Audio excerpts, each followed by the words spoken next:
York Giants training camp is right around the corner. And on today's video, we're going to go over my top position battles to watch as we get closer and closer to preseason. Training camp, it'll open up on July 23rd, which means the NFL season is right around the corner. And if you want the Giants to have a good NFL season and get back to the playoffs, hit that thumbs up icon, support the show. We really, really appreciate it. You're watching Giants Now by Chat Sports. I'm your host, Marshall Green, and let's dive into it. My biggest focused position battle going into training camp is the starting offensive guards for the New York Giants. And as you can see, we got a picture of Evan Neal there. Because I believe the Giants, after moving Evan Neal from right tackle to left guard, supposedly also been working at right guard, they are going to give him every opportunity to win that starting left guard spot. 7th overall pick, just a couple of years ago. They want to see if there is any juice that can be squeezed out of the Evan Neal saga. And it would be awesome if he became the starting left guard. And then you can move John Runyan back to the right guard spot where he has had a lot more success in his NFL career. And then Greg Van Roten can be that starting left guard, or the backup left guard, backup center, and backup right guard behind Runyan, John Michael Schmitz, and Evan Neal. The Giants are going to give him every opportunity, Evan Neal, but he has to go out and earn it. And in training camp, if he shows up, he plays how he's supposed to, he's locked in, he's in good shape, he's able to stay healthy, I think he can win that job, and that would be awesome for this team. Unfortunately, I think the idea of moving him to left guard outside of having played that at Alabama is having Andrew Thomas at his left shoulder and pretty much being the big bro next to him. Like, if you're going to be a left guard, you want to play next to a guy like Andrew Thomas. And at this point, I'm not all that sure Thomas is going to be participating in training camp. Was uncommittal to if he'd be ready to play week 1.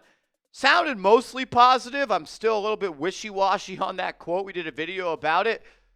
But, man, we need him out there. But I got my eyes on the guard position. Is Evan Neal going to be able to win that left guard spot? Is that going to allow us to move John Runyan to the right guard spot and see if we can get anything out of the number 7 overall pick out of Alabama? I want him to win the job because if he does, the Giants' offensive line is going to be a little bit better. I also think wide receiver 5 and wide receiver 6 are wide open on this football team. I think the Giants will keep 6 receivers in totality. Maybe they go to 7. That'd be a lot. But position number 5 and number 6 at the wide receiver room are wide open. You know Neighbors is winning the job. You know Slayton is staying. You know Robinson is staying. You know Hyatt's staying. You got 4 locks on this team at the receiver spot. But wide receiver 5 and wide receiver 6, like, is little Jordan Humphrey going to step up? Is Zach Pascal going to win that job? Is Bryce Ford Wheaton going to do it? Is Amir Smith-Marset going to step up? Are some of the UDFAs going to make a play, like Juice Wells? Bo Collins, you got Daquan Felton, or my guy, Dalen Cambry. Keep your eyes on Dalen Cambry. Heard some good things coming out about him during the offseason with the New York Giants. They love his versatility in the special teams. He can play the slot. He gets open. Supposedly Russell Wilson is a fan of Dalen Cambry as well. The Giants don't really have a legit slot wide receiver besides Wan'Dale Robinson. You could put Neighbors there. Hyatt said he wants to slide in the slot a little bit more. But if you can get a guy like Cambry, a UDFA that can play slot, Russ likes him, contributes on special teams, that's how you get a back end of the roster spot. We have our 53-man roster video coming out. I don't know if it'll come out before this or after this. But I got Cambry and Amir Smith-Marset making that prior to training camp. Things can change. Starting defensive tackle next to Dexter Lawrence is also wide open. Like, you know, Sexy Dexy is the number 1 defensive tackle. Who is going to get the reps next to him, and who is going to be his immediate backup? The New York Giants went out and signed 2 veterans in free agency. Minimum contracts, but guys that have at least had some success in the NFL before. Roy Robertson-Harris coming from the Seattle Seahawks, and Jeremiah Ledbetter coming from the Jacksonville Jaguars. Ledbetter is a better run defender. Roy Robertson-Harris is just decent in the run and decent against the pass, but it's better than what they have. We also know the New York Giants went out and added Darius Alexander in the NFL draft, pick number 65. I want him to win that job. I want Darius Alexander to be the day 1 starting defensive tackle next to Dexter Lawrence because I want to see 97, Number 91, Darius Alexander, with number 5, number 0, and number 51. All 5 of them on the field at one time, pinning their ears back and trying to get after the quarterback. I think that is the best version of this Giants D-line, and it's better if rookies win the job because you get to see what they are earlier, and the longer their career goes, the better they're going to be. I'm hoping it's Alexander, but I'm not sleeping on Roy Robertson-Harris or Raheem Nunez-Roches with his 3rd year with the Giants. Ledbetter's going to compete. Jordan Riley's been on this team. Elijah Chapman wants to be on this team again. This is a very interesting position battle to watch as we get into training camp and the pads come on and the big boys start to play some big boy football. QB2. Russell Wilson's backup. That job is wide open. And like we talked about with Evan Neal, I think the Giants are going to give Jaxson Dart every opportunity in the world to win that job. But Jameis Winston signed here for a reason. And it wasn't to be QB3. It was to be the backup quarterback. And to have his number called if there was a quarterback needed to come in for Russell Wilson.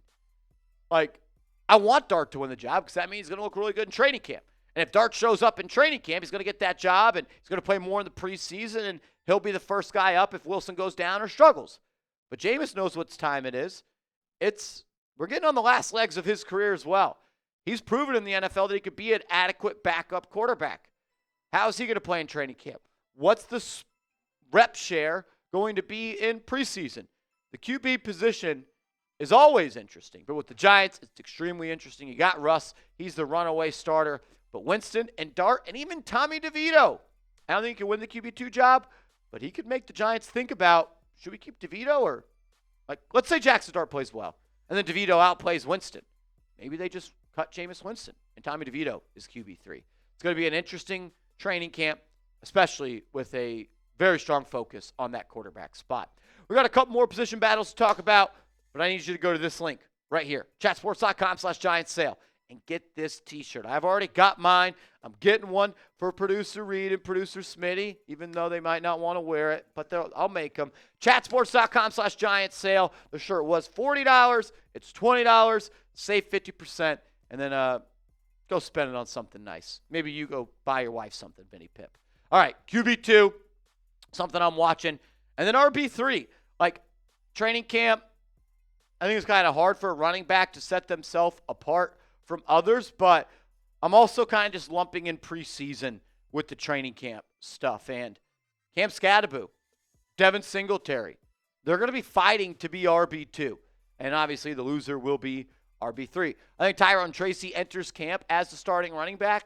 I'm not ready to rule out, though, Devin Singletary being a part of this backfield and in a way where he gets carries every single game. Joe Shane loves Devin Singletary. Brian Dable loves Motor. He was decently good in the first early part of the year, had some injuries and the fumble issue. But Scadaboo, once those pads are on, he's going to be looking to run through somebody's face. Tyrone Tracy's trying to build off year one. And then you got guys like Eric Gray and Dante Miller who are trying to crack a spot on this roster. I think both these guys ultimately get cut. One of them probably return to the practice squad. I'm a bigger Dante Turbo Miller fan over Eric Gray. I want to see Miller get a fair shot, and I think he could produce more on special teams, and I think he's just better at catching the football than Eric Gray is, especially when it comes to kicks and punts. But man, that RB3 battle is going to be awesome, and you got some interesting cats there. Excited for year 2 Tracy. We're all excited to see Cam Scadaboo and who he's going to run over first. And then Motor Singletary, a veteran. I'm pumped up about all those spots. And other position battles I'm looking at, CB2, supposedly Deontay Banks is in a position battle with Cordell Flott. We'll see how that unfolds at training camp. Tight end 3 maybe could be another one with Chris Manhertz and Fedoni and Dulcich and Bellinger.